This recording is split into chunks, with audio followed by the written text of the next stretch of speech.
Pagi itu sekitar pukul 9, suasana dusun di kaki gunung terasa sunyi.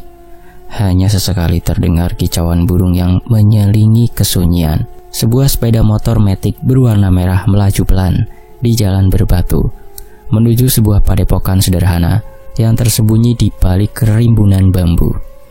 Seorang perempuan paruh baya turun dari motornya dengan gerakan kikuk. Ia mengenakan baju terusan batik dan kerudung coklat muda. Wajahnya terlihat gelisah, namun sorot matanya memancarkan harapan. "Sepertinya ini tempatnya," gumam perempuan itu. "Sebut saja Bu Nur," sambil memandang papan nama sederhana bertuliskan Padepokan Eyang Suraci di kaca jendela depan bangunan. Ia melangkah perlahan menuju pintu yang terbuka tanpa perlu diketuk. Seorang lelaki paruh baya sudah berdiri di dalam, mengenakan baju lurik abu-abu dan sarung. Rambutnya sebagian memutih, namun tatapan matanya tajam dan penuh wibawa. Ia adalah Eyang Suraci. "Wonten apa, Bu? Apa sing badhe tak bantu?" Sapanya ramah sambil mengulurkan tangan. "Monggo, mlebet." Bu Nur menyambut uluran tangan itu dengan ragu. Tangannya sedikit berkeringat, bukan karena cuaca, tetapi karena perasaan tegang yang sulit ia jelaskan. Aura ruangan itu terasa berat. Dinding-dindingnya dihiasi foto-foto lama dan rak penuh kitab kuno. Sebuah meja kayu besar di sudut ruangan dipenuhi benda-benda aneh, mulai dari botol kecil berisi cairan keemasan hingga dupa yang setengah terbakar, dan juga banyak keris pusaka, tombak, dan benda mistis lainnya. Setelah Bu Nur duduk di kursi kayu yang sedikit berderit, Eyang Suraci menatapnya dengan senyum tipis. "Ada masalah apa?" tanyanya pelan namun langsung menusuk ke hati. Bu Nur menundukkan kepala, mencoba mengatur nafasnya. "Iya, Eyang, saya ingin minta bantuan, Eyang," jawabnya dengan suara bergetar. "Ceritakan dulu masalahnya, jangan takut, saya di sini untuk membantu," kata Eyang. Suaranya tenang seperti air. Bu Nur mulai bercerita usaha tokonya yang dulu cukup ramai, kini sepi pengunjung. Bahkan pelanggan tetapnya satu persatu menghilang tanpa sebab yang jelas. Padahal ia sudah mencoba berbagai cara, mulai dari diskon besar hingga mempekerjakan karyawan baru. Namun semuanya sia-sia, hutang menumpuk, dan keluarganya mulai mencibir. Menyebutnya tidak becus mengelola usaha, padahal keluarganya sudah menggelontorkan modal usaha yang sangat besar. "Lalu setiap malam saya sulit tidur, Eyang. Pikiran saya terus dihantui bagaimana caranya membayar utang dan menghidupi keluarga juga. Rasanya seperti jalan buntu," ucapnya dengan mata berkaca-kaca. Eyang Suraci mengangguk perlahan. Wajahnya tenang seperti sudah mendengar masalah serupa ratusan kali sebelumnya. "Kalau begitu, Ibu datang di waktu yang tepat. Tapi sebelum saya membantu, Ibu harus tahu bahwa ini bukan jalan pintas. Semua ada syaratnya. Dan Ibu harus benar-benar yakin ingin menjalani ritual ini." "Apapun, Eyang, saya akan lakukan apa saja," jawab Bu Nur tanpa ragu. "Bu Nur," ujar Eyang memecah keheningan, "saya ingin Ibu tahu satu hal. Ritual ini bukan sulap. Ini adalah ikhtiar spiritual yang membutuhkan kesungguhan, keyakinan, dan pengorbanan." Bu Nur mengangguk perlahan, meskipun hatinya masih diselimuti kecemasan. Eyang bangkit berdiri dan membuka lemari tua di sudut ruangan. Tangannya mengeluarkan benda-benda yang tampak asing bagi Bu Nur. Botol-botol kecil berisi cairan berwarna-warni, dupa yang dibungkus kain merah, hingga sebuah benda yang membuat Bu Nur menahan nafas. "Ini," kata Eyang, sambil menunjukkan benda menyerupai gagang pintu berwarna putih keperakan. "Ini namanya candu Turki. Ini alat penting dalam ritual nanti." Bu Nur memandangi benda itu dengan penasaran. "Apa fungsinya, Eyang?" tanyanya. Suaranya bergetar ringan. Eyang Suraci tersenyum tipis. "Ibu tak perlu tahu detailnya sekarang. Yang penting alat ini membantu membuka jalan spiritual Ibu. Tapi untuk menggunakannya ada proses khusus. Bahkan membukanya saja harus digergaji karena dilindungi oleh besi yang sangat kuat." Bu Nur mengangguk tanpa bertanya lebih lanjut. Ia merasa semakin banyak ia tahu, semakin besar rasa takut yang mungkin muncul. Setelah mengembalikan candu Turki ke dalam lemari, Eyang mengambil sebuah kertas tua dan mulai menuliskan sesuatu. Ia menuliskan daftar panjang benda-benda yang harus disiapkan sebagai sesajian untuk ritual. Setelah selesai, ia menyerahkan kertas itu kepada Bu Nur. Ini daftar yang harus ibu siapkan. Ada minyak jafaron, minyak hajar aswad, dupa khusus, dan menyan tabur. Semua ini harus dibeli di toko makanan gaib di Jogja. Biasanya saya minta tamu saya beli sendiri agar mereka bisa ikut menjalani proses ini sejak awal. Bu Nur membaca daftar itu dengan kening berkerut. Nama-nama barang yang disebut Eyang terdengar asing, namun ia tahu tidak ada jalan mundur. Kenapa saya harus beli sendiri, Eyang? Tanyanya dengan nada ragu. Eyang menatapnya dengan mata tajam.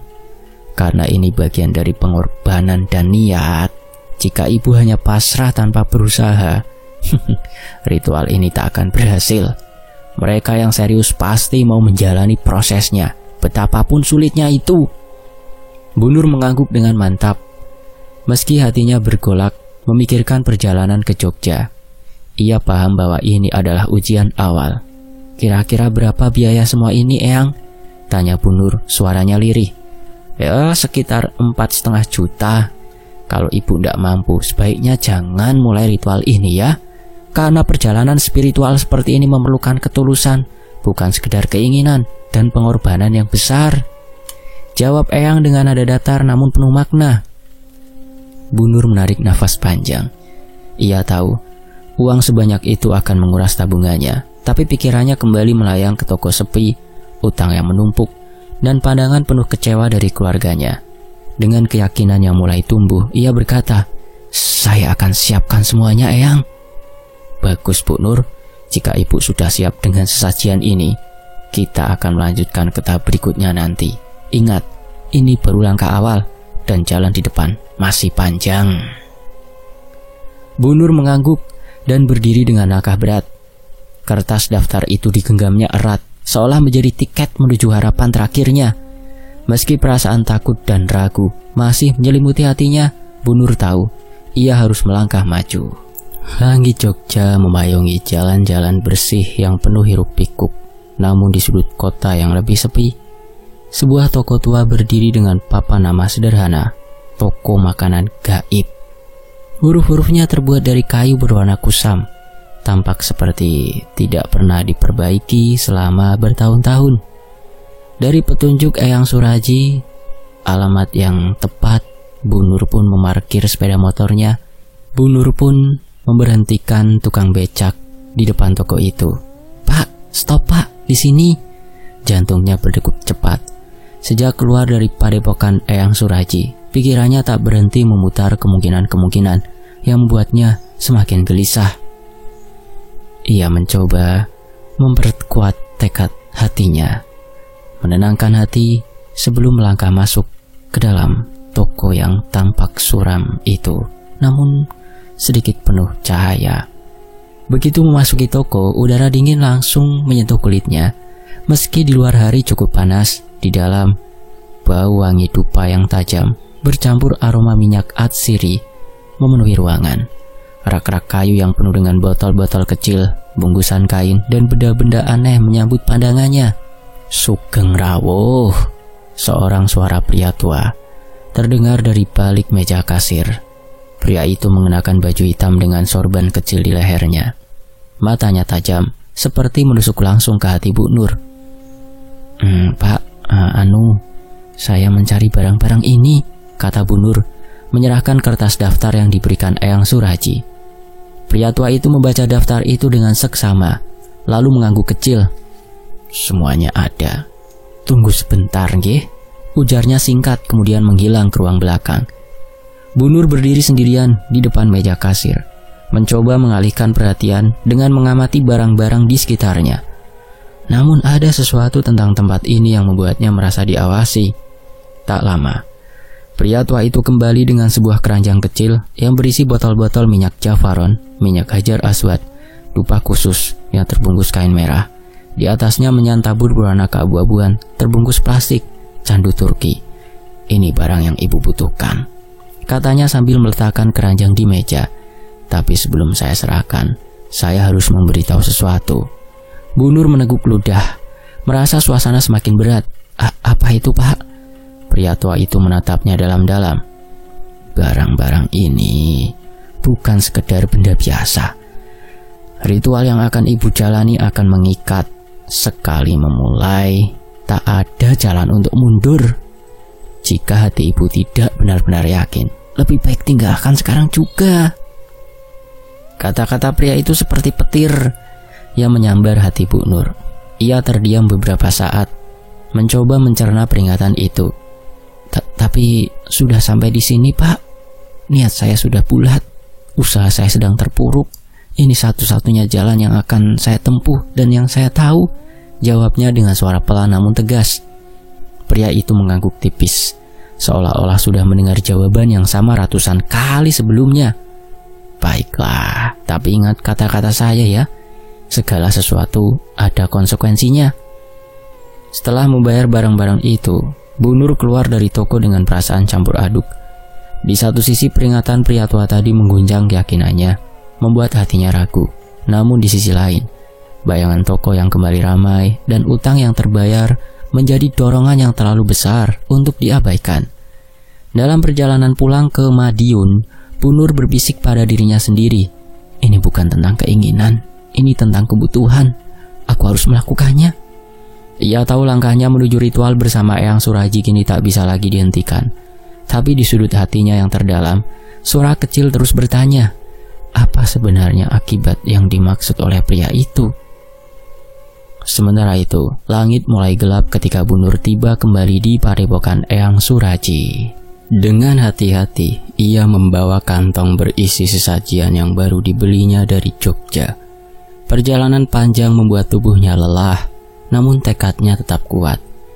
Eyang Suraji sudah menunggu di serambi padepokan. Dengan senyum kecil, ia menyambut Bu Nur.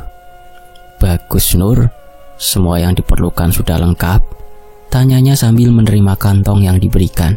Sudah, Eyang, jawab Bu Nur sambil menghela nafas lega. Setelah memeriksa sesajian satu persatu, Eyang mengangguk puas. Baik, sekarang kita mulai dengan pembersihan energi. Ini penting agar kau siap menerima energi baru selama ritual nanti, Nur. Eyang mengajak Bu Nur masuk ke sebuah ruangan kecil di bagian belakang padepokan. Ruangan itu diterangi lampu minyak. Dindingnya dihiasi kain berwarna merah dan hitam. Di tengah ruangan terdapat wadah besar berisi air yang memantulkan cahaya remang-remang. Eyang mulai menyalakan dupa yang mengeluarkan asap tipis dengan aroma menusuk. Ia meminta Bu Nur duduk bersila di lantai, tepat di hadapan wadah air tersebut. Tutup mata, Nur, ikuti nafasku, ujar Eyang dengan suara yang lembut namun penuh wibawa. Bu Nur memejamkan matanya. Dalam keheningan ruangan itu, Eyang merapalkan doa-doa yang terdengar seperti mantra kuno. Suaranya bergema, menciptakan suasana magis. Sesekali Eyang memercikan air dari wadah ke tubuh Nur menggunakan seikat daun pandan. Semua energi negatif yang menempel harus dilepaskan, kata Eyang sambil terus melafalkan mantranya. Bu Nur merasakan tubuhnya sedikit bergetar. Ada rasa hangat menjalar dari kepala hingga kakinya, seolah sesuatu yang berat perlahan diangkat dari dirinya. Ketika ritual selesai, Eyang tersenyum. Pembersihan energi sudah selesai. Malam ini kau akan tidur di sini. Kita lanjutkan keesokan harinya. Malam itu Bu Nur tertidur di salah satu kamar sederhana yang disediakan Eyang Suraji. Kamarnya berlantai kayu dengan tempat tidur yang dilapisi kain batik. Meski tubuhnya lelah, pikiran Bu Nur tetap penuh dengan bayangan ritual yang akan ia jalani. Ketika akhirnya ia tertidur, mimpi aneh datang menghampirinya. Dalam mimpinya, Bu Nur berada di tengah hutan yang gelap. Pohon-pohon menjulang tinggi dengan cabang-cabang seperti tangan yang mencoba meraihnya. Tiba-tiba, sosok berjubah hitam muncul di hadapannya. Sosok itu tinggi dengan wajah yang tersembunyi dalam kegelapan. Suaranya dalam dan menggetarkan jiwa, seperti angin yang menerpa. "Apa yang kau inginkan?" tanya sosok itu. Bu Nur merasa gemetar, namun ia menjawab dengan suara pelan, "Saya ingin usaha saya berhasil." Sosok itu terdiam sejenak, lalu berkata, "Kau harus mengorbankan sesuatu yang sangat besar dari dirimu." Belum sempat Bu Nur bertanya dan menjawab, sosok berjubah hitam itu menghilang, dan suara tawa kecil menggema di seluruh hutan. Bu Nur terbangun dengan nafas tersengal. Ia mendapati dirinya berkeringat, meski udara malam terasa dingin. Ia memandang keluar jendela kamar, melihat bulan yang tampak muram tertutup awan. Hatinya mulai dipenuhi rasa takut, namun ia menggenggam selimut erat-erat, meyakinkan dirinya bahwa ini hanya bagian dari ujian. Mungkin ini peringatan, pikirnya. Tapi aku sudah memutuskan, tidak ada jalan untuk mundur. Malam itu Bu Nur mencoba kembali tidur, meski bayangan sosok berjubah hitam terus menghantui pikirannya. Sementara itu, subuh yang dingin menyelimuti padepokan Eyang Suraji ketika Bu Nur terbangun dari tidurnya. Udara pagi menusuk kulit, membawa aroma embun bercampur wangi dupa yang tersisa dari malam sebelumnya. Ia mengenakan jaket tebal sambil mengemas barang-barang yang akan dibawa. Eyang Suraji sudah menunggunya di serambi padepokan, mengenakan jubah hitam panjang dan membawa tas kecil berisi perlengkapan ritual. "Kita harus segera berangkat sebelum matahari terbit," katanya sambil mengangguk ke arah Bu Nur. Bu Nur mengangguk meski dalam hatinya masih terasa gemetar akibat mimpi aneh yang dialaminya semalam. Namun ia mencoba menepis rasa takutnya dan mengikuti Eyang menuju sebuah mobil jeep tua yang telah disiapkan untuk membawa mereka mendaki gunung. Perjalanan dimulai dari jalanan sempit di desa yang perlahan menanjak. Suara deru mesin jeep bercampur dengan kicauan burung pagi, menciptakan suasana yang aneh, tenang, namun terasa seperti diawasi. Di kanan kiri jalan, Bu Nur melihat hamparan sawah yang beralih menjadi hutan lebat. Sinar matahari mulai muncul di ufuk timur, menerobos celah dedaunan dan menciptakan pola bayangan yang tampak seperti bentuk wajah. Bu Nur merinding, tapi tetap diam. "Kita akan melewati desa tua di kaki gunung," kata Eyang tiba-tiba memecah kesunyian. Desa ini jarang dikunjungi orang luar, namun penduduknya tetap ada, meski jarang terlihat oleh mata biasa. Bu Nur terkejut. Maksudnya desa itu dihuni oleh makhluk gaib, Eyang?" tanyanya ragu. Eyang tersenyum kecil. "Mereka bukan makhluk jahat, Nur. Mereka penjaga. Kita hanya perlu menghormati keberadaan mereka." Ketika jeep memasuki desa yang dimaksud, suasana berubah drastis. Jalanan yang tadinya berbatu menjadi tanah yang lembab, seolah baru saja diguyur hujan. Rumah-rumah kayu berjajar rapi, namun tidak ada tanda-tanda kehidupan manusia. Bu Nur merasa merinding. Ia mendengar suara-suara samar, seperti bisikan yang datang dari segala arah. Tidak jelas apa yang dibicarakan, namun bisikan itu terasa seolah-olah menyebut namanya. "Jangan menoleh, Nur. Fokus ke depan," ujar Eyang tanpa menoleh. Bu Nur mengikuti instruksi itu, meski rasa ingin tahunya begitu besar. Namun dari sudut matanya, ia melihat bayangan-bayangan bergerak cepat di antara pepohonan. Sesekali, Bu Nur merasakan angin dingin menyentuh tengkuknya. Ia mencoba membaca doa dalam hati, berharap perjalanan ini segera berakhir. Ketika jeep akhirnya berhenti di sebuah lahan kecil di tepi hutan, Eyang turun terlebih dahulu. "Kita akan melanjutkan perjalanan dengan berjalan kaki," katanya. Bu Nur turun dengan hati-hati, memperhatikan sekeliling. Hutan di depannya tampak gelap dan lebat. Meskipun matahari sudah mulai tinggi, Eyang mengambil obor kecil dari tasnya dan menyalakannya. "Perjalanan ini akan menguji keberanian kamu, Nur," kata Eyang sambil berjalan mendahului. "Semua bisikan, bayangan dan ketakutan yang muncul, jangan dilawan. Biarkan saja mereka berlalu."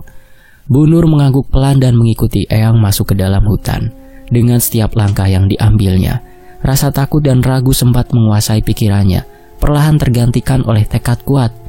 "Ini semua demi usahamu," pikirnya sambil menggenggam tas kecil berisi sesajian. Namun dalam hatinya ia tahu bahwa perjalanan menuju puncak gunung ini bukan hanya sekedar mendaki.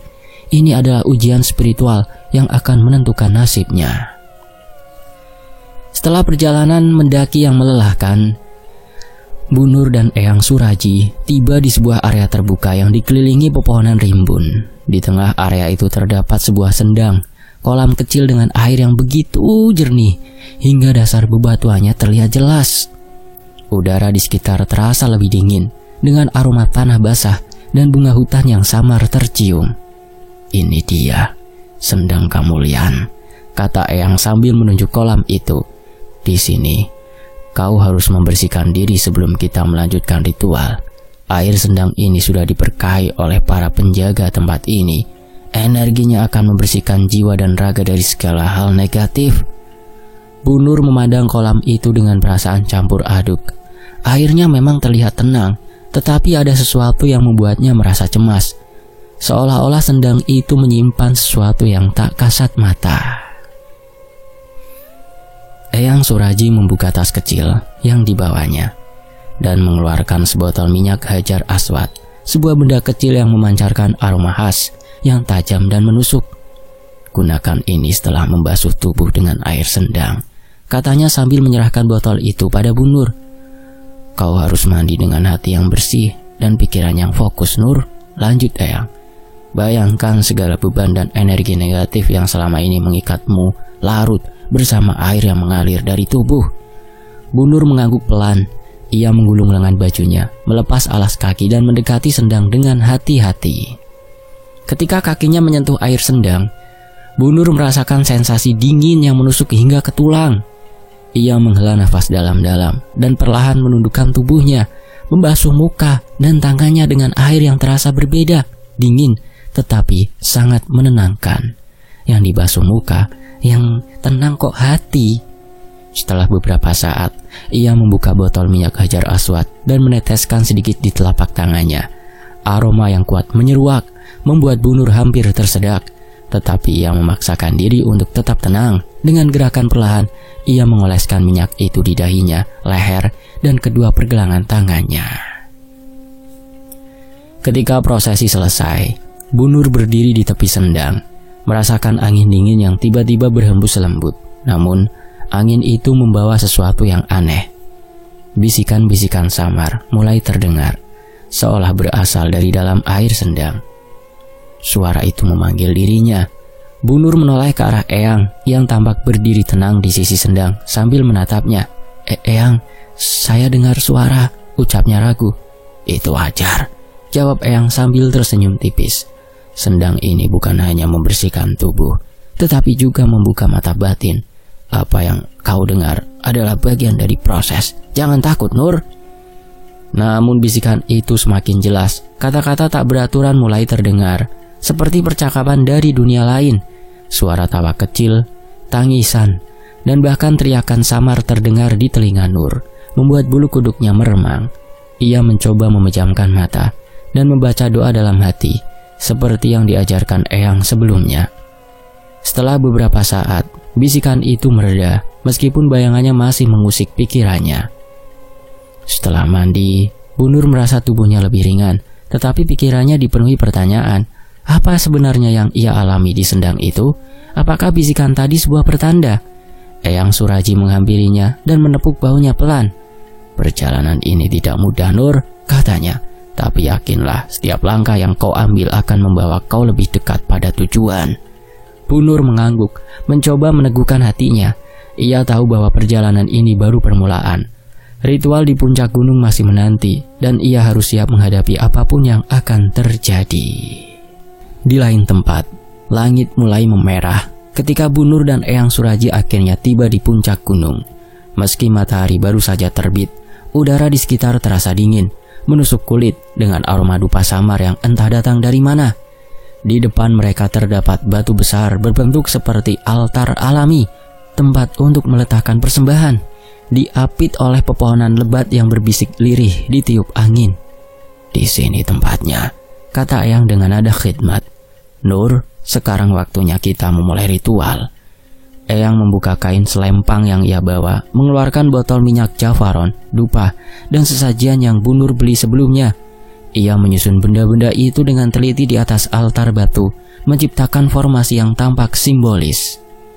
"Duduk di sini, Nur," ujar Eyang sambil menunjuk ke depan altar. "Kau akan memulai dengan wirid." Bu Nur menurut, duduk bersila di atas tikar anyaman yang telah disiapkan Eyang. Ia merasa jantungnya berdegup kencang, tetapi ia menenangkan diri dengan menarik nafas dalam-dalam. "Ucapkan lafaz ini," kata Eyang sambil menyodorkan secari kertas berisi doa dan rapalan. "Baca berulang-ulang sampai hatimu terasa lebih ringan." Bu Nur mulai membaca wirid itu. Suaranya gemetar pada awalnya, tetapi perlahan menjadi lebih mantap.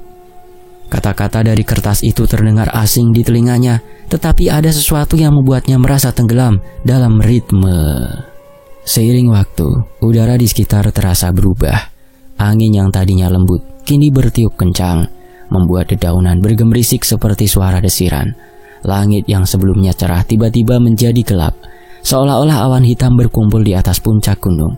Bu Nur berhenti sejenak, menatap langit dengan perasaan was-was. "Eyang, kenapa tiba-tiba mendung?" tanyanya dengan suara bergetar. Eyang yang berdiri di samping altar tampak tetap tenang. "Ini bagian dari proses, Nur, jangan takut. Lanjutkan wiridnya," ujarnya tegas.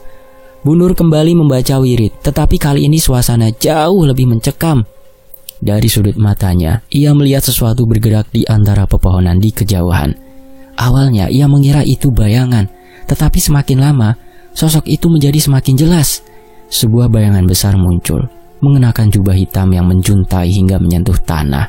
Sosok itu berdiri diam, memperhatikan mereka dari kejauhan. Wajahnya tak terlihat karena tertutup tudung gelap, tetapi kehadirannya memancarkan aura menakutkan yang membuat bulu kuduk Bu Nur berdiri. "Nur, jangan berhenti, Nur," kata Eyang dengan nada mendesak. "Fokus pada wirid, jangan pedulikan apa yang kau lihat." Namun Bu Nur tidak bisa mengalihkan pandangannya dari sosok itu. Ia merasa seolah sosok berjubah hitam itu menembus pikirannya, membisikkan sesuatu yang tidak ia mengerti. Sementara itu angin semakin kencang, meniup dupa yang menyala hingga percikan apinya berterbangan. Eyang Suraji mulai membaca rapalan keras-keras. Suaranya menggetarkan udara di sekitar. Ia menaburkan minyak jafaron ke udara, menciptakan aroma yang tajam dan menyengat. Sosok berjubah hitam itu mendekat beberapa langkah, tetapi berhenti di batas lingkaran dupa yang Eyang buat di tanah. "Ini adalah ujian, Nur. Jangan biarkan ketakutan menguasai dirimu. Yakinlah pada niatmu dan teruskan doa," teriak Eyang. Bu Nur memejamkan mata mencoba mengabaikan suara angin yang meraung dan kehadiran sosok gelap itu. Ia membaca rapalan dengan suara yang semakin lantang meski tubuhnya gemetar. Tiba-tiba, semua suara berhenti. Angin yang tadi kencang mendadak hilang, meninggalkan keheningan yang memekakkan telinga. Ketika Bu Nur membuka matanya, sosok berjubah hitam itu sudah menghilang. Tetapi perasaan dingin masih menyelimuti tempat itu. Eyang Suraji menepuk bahu Nur. "Kau berhasil melewati tahap ini, Nur," katanya dengan senyum tipis. "Sekarang kita hanya perlu menunggu hasilnya. Ritual ini sudah diterima." Bu Nur mengangguk pelan, meski hatinya masih dipenuhi kecemasan dan tanda tanya. Ia tahu bahwa perjalanan ini belum berakhir, dan apa yang baru saja ia alami hanyalah awal dari sesuatu yang lebih besar. Sementara itu langit yang semula gelap mulai memancarkan rona keperakan dari sinar bulan yang muncul malu-malu di balik awan. Bu Nur masih duduk bersila di depan altar batu. Tubuhnya terasa letih setelah melewati ritual panjang sejak pagi. Eyang Suraji berdiri di sampingnya, memejamkan mata sambil menggumamkan doa-doa dalam bahasa Jawa kuno yang terdengar berat dan penuh wibawa. Suasana hening, begitu hening hingga Bu Nur bisa mendengar denyut nadinya sendiri. Namun dari dalam keheningan itu, sebuah suara muncul. Bukan suara Eyang atau gemerisik angin, melainkan suara halus yang asing, namun terasa menembus relung hatinya. "Korbankan sesuatu," bisik suara itu, lirih namun jelas. Bu Nur membuka matanya dan menoleh ke sekitar, mencari asal suara tersebut, namun tidak ada siapapun selain dirinya dan Eyang Suraji. Ia mencoba mengabaikannya, berpikir mungkin itu hanya efek kelelahan. Tetapi suara itu kembali terdengar, kali ini lebih tegas. "Korbankan sesuatu yang berharga, itu syarat terakhirnya." Bu Nur menggigil. "Eyang, saya mendengar suara," katanya dengan nada panik. Eyang membuka matanya perlahan dan menatap Bu Nur dengan tenang. Itu Wangsit, Nur, jangan takut, dengarkan baik-baik, karena itu bagian dari ritual ini. Apa yang dikatakan suara itu? Bu Nur menggigit bibirnya, bingung harus menjawab apa. Makhluk itu bilang saya harus mengorbankan sesuatu, Eyang, tapi saya tidak tahu apa maksudnya. Eyang mengangguk pelan. Pengorbanan adalah inti dari setiap permohonan besar, Nur. Sesuatu yang berharga bagimu harus diberikan sebagai tanda kesungguhan. Ingat, semakin besar pengorbanannya, semakin kuat dampaknya. Bu Nur termenung. Ia memikirkan apa yang dimilikinya, apa yang selama ini dianggap penting dalam hidupnya. Apakah itu benda duniawi, emas perhiasan yang ia kumpulkan bertahun-tahun dengan susah payah, atau mungkin sesuatu yang lebih simbolis, seperti bedak kesayangan yang penuh kenangan? Wangsit itu kembali terdengar, kali ini lebih mendalam, seolah menggema langsung di pikirannya. Pengorbanan bukan seperti itu, tapi juga tindakan, sesuatu yang berarti, sesuatu yang akan kau ingat selamanya. Bu Nur merasakan keringat dingin mengalir di pelipisnya. Ia menatap Eyang dengan mata penuh tanya, berharap ada petunjuk lebih jelas. Eyang, apa yang harus saya korbankan? Saya tidak tahu apa yang cukup berarti untuk ini. Eyang tersenyum samar, seperti seseorang guru yang ingin muridnya menemukan jawabannya sendiri. Ini keputusanmu. Wangsit hanya memberikan petunjuk.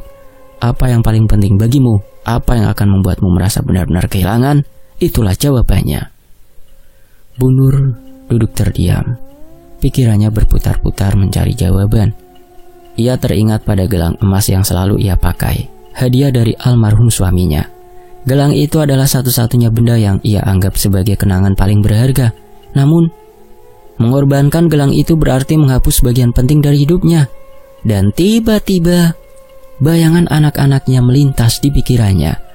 Ia telah bekerja keras untuk menghidupi mereka, memastikan mereka tidak kekurangan meskipun ia harus berkorban banyak. Pikiran itu membuat hatinya tersentuh. Eyang, saya tahu apa yang harus saya lakukan, katanya dengan suara yang mantap namun bergetar. Namun tiba-tiba, Wangsit itu mengeluarkan suaranya lagi.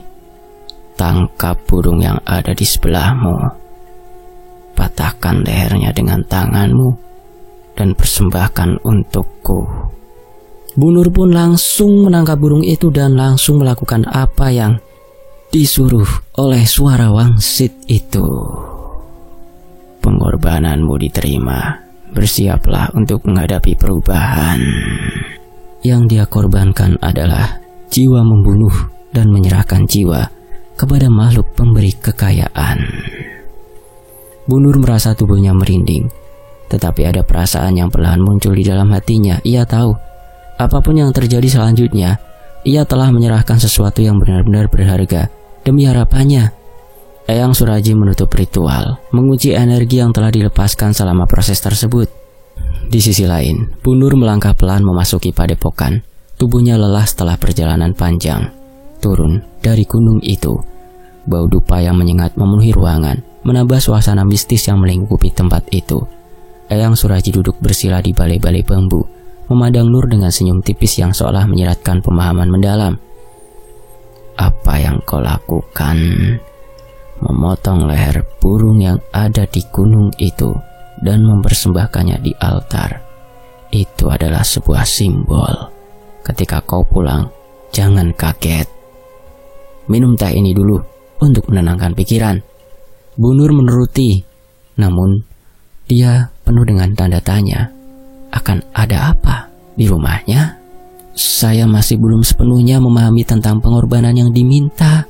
Singkat cerita, setelah ritual di Gunung Lawu dan proses panjang yang menguras emosi, Bu Nur akhirnya kembali ke rumah dengan perasaan campur aduk.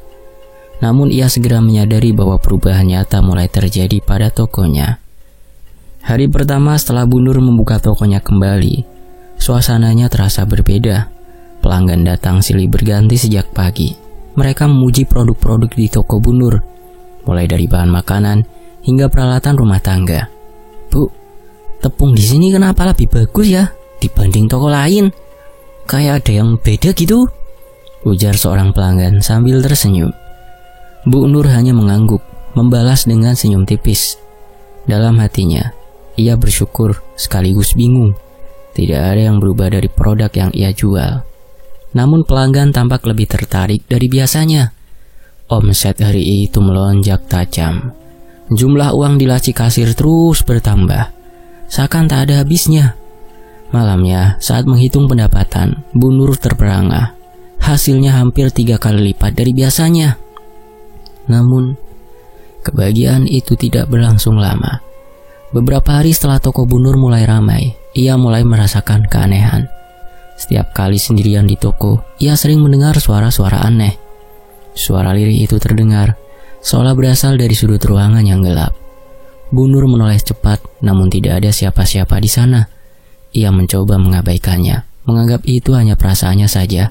Tapi suara itu terus muncul, bahkan saat toko ramai. Kadang suara tersebut terdengar seperti bisikan orang-orang yang tak dikenal, berbicara dengan nada datar namun penuh misteri. Bu Nur mematung setiap kali mendengar kata-kata itu. Ia melirik ke sekitar, memastikan bahwa para pelanggan tidak mendengarnya, namun tak ada yang tampak terganggu. Pada suatu malam, setelah toko tutup, Bu Nur duduk sendirian di ruang belakang sambil menghitung uang. Suara bisikan kembali terdengar. Kali ini lebih jelas dan sangat sering. Bu Nur menoleh tajam ke arah suara itu. Namun lagi-lagi ia tidak menemukan apa-apa. Hatinya mulai diliputi ketakutan. Apakah ia benar-benar telah memasuki dunia yang tidak bisa ia pahami? Ia teringat nasihat Eyang Suraji tentang pengorbanan dan tanggung jawab. Mungkin ini adalah ujian dari komitmen yang telah ia buat. Tapi bagaimana jika ini lebih dari sekedar ujian? Bu Nur mencoba menenangkan dirinya dengan doa. Namun ia tahu bahwa bayangan dan bisikan itu belum akan berhenti. Di balik kesuksesan yang ia raih, ada sesuatu yang mengintai di sudut gelap kehidupannya. Sesuatu yang mungkin tidak akan melepaskannya dengan mudah. Sementara itu, hari demi hari, minggu demi minggu, bulan demi bulan terlewati. Kesibukan toko Bu Nur semakin menjadi-jadi. Pelanggan berdatangan tanpa henti, omset terus meroket, dan nama tokonya mulai dikenal luas. Namun di balik itu semua, kegelapan mulai merayap masuk ke kehidupan Bu Nur, menyelinap di sela-sela keberhasilannya. Pada malam tertentu, ada seorang pelanggan datang menjelang tutup toko. Pria itu mengenakan jubah hitam panjang, topi lebar dan wajahnya sebagian tertutup bayangan. Pria itu hanya membeli sebotol kecil minyak goreng. Namun saat menyerahkan uang, tangannya dingin seperti es, membuat Bu Nur merinding. Bu Nur, bagus ya tokonya sekarang, ucap pria itu sambil menatapnya tajam. Suaranya berat, dengan nada yang sulit dijelaskan. Bu Nur hanya mengangguk sambil memberinya kembalian. Namun sebelum pergi, pria itu berkata dengan nada penuh makna, "Ingat, keberhasilan selalu ada sesuatu yang dikorbankan." Kata-kata itu membuat Bu Nur tertegun. Ia mencoba mengejar pria tersebut untuk bertanya lebih lanjut, tetapi begitu ia melangkah keluar toko, pria itu sudah menghilang tanpa jejak. Malam itu Bu Nur tidak bisa tidur. Kata-kata pria misterius itu terus terngiang di kepalanya. Korban apa yang dimaksud? Persembahan apa? Pikirnya mencoba memahami pesan tersebut. Ia duduk di ruang belakang tokonya, merenung sambil memegang kalung kecil yang ia dapatkan dari ritual di gunung. Perasaannya bercampur aduk antara rasa takut dan penyesalan. Bisikan, bayangan, dan kejadian-kejadian aneh mulai terasa seperti sebuah peringatan. Meskipun keberhasilannya nyata, Bu Nur mulai menyadari bahwa mungkin ada sesuatu yang jauh lebih besar dan mengerikan yang sedang menunggu di ujung perjalanan ini untuk dikorbankan. Namun ia masih belum siap menghadapi apapun yang akan datang. Untuk saat ini, ia hanya bisa berharap bahwa semuanya hanyalah permainan pikirannya sendiri. Tapi dalam hati kecilnya, ia tahu bahwa kegelapan yang menyelimuti tokonya adalah nyata. Dan mungkin pengorbanan itu akan segera menagihnya, mengetuk pintu kehidupannya. Setelah genap 1 tahun mengalami kesuksesan besar berkat ritual yang dilakukannya, Bu Nur merasakan sesuatu yang aneh mengganggu hidupnya. Keberhasilan bisnisnya yang gemilang tidak memberikan kebahagiaan seutuhnya. Ketika hari-hari berlalu, bayangan-bayangan yang mengintai mulai menambah kecemasan yang tak terkatakan. Namun, sesuatu yang lebih buruk dari ketakutannya mulai muncul. Pada suatu sore ketika Bu Nur sedang sibuk mengatur barang-barang di toko, ia menerima kabar buruk dari rumah. Anak semata wayangnya, Dini yang baru berusia 16 tahun, tiba-tiba jatuh sakit. Bu Nur segera pulang dengan hati yang gelisah, meninggalkan toko yang saat itu masih ramai oleh pelanggan. Di rumah, Dini terbaring lemah di tempat tidur. Wajahnya pucat, matanya setengah terpejam, dan tubuhnya tampak seperti kehilangan energi. Bu Nur panik, berusaha mencari tahu penyebab sakit anaknya. Ia memanggil dokter, tetapi setelah diperiksa, dokter hanya bisa menggelengkan kepala. Tidak ada yang salah secara medis, Bu. Tapi kondisi Dini kok sangat lemah. Sepertinya ada sesuatu yang mengganggunya. Bu Nur merasa dunia seakan runtuh. Sakit hati yang luar biasa menggerogoti dirinya. Namun dalam dirinya ia sudah mulai menduga bahwa semua ini adalah akibat dari ritual yang ia jalani. Hari berlalu, minggu berlalu, bulan-bulan berikutnya datang. Kondisi Dini seperti itu saja, semakin memburuk. Meskipun sudah berbagai upaya dilakukan, termasuk menghubungi dukun, penyakit Dini tak kunjung sembuh.